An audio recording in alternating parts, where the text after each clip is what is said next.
It's a great problem to have that people are voting.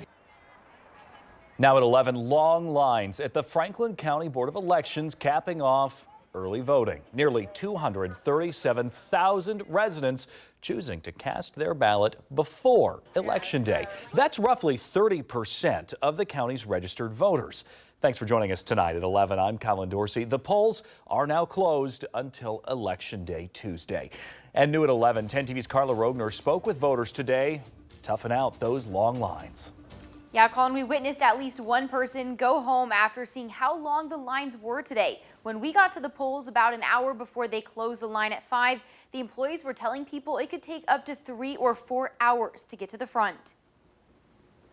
At the Franklin County Board of Elections Sunday afternoon, it's hard to find the end of the seemingly endless line of people. How long did you guys wait for? About an hour and 15 minutes. Final time was 2 hours and 20 minutes. About 2.5 to 3 hours. Waddell Coleman still in line when it was cut off at 5 p.m. But for her, the long line is a symbol of the enthusiasm for this year's election. I think it is real good.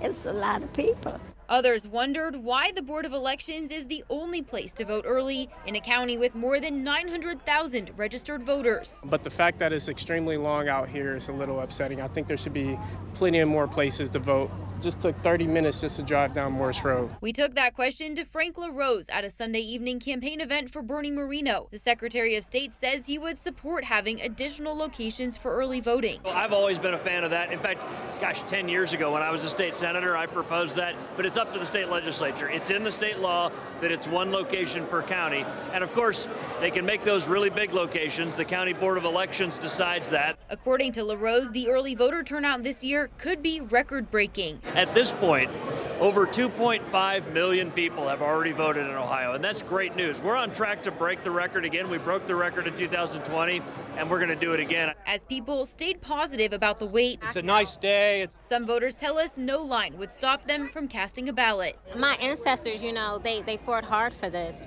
So it's like to not vote, it's like they died in vain. If you want to avoid those long lines in the future, LaRose suggested requesting an absentee ballot. He says he doesn't expect lines to be too bad at the polls on Tuesday if you avoid those peak times like early in the morning, lunch, and after work. Colin?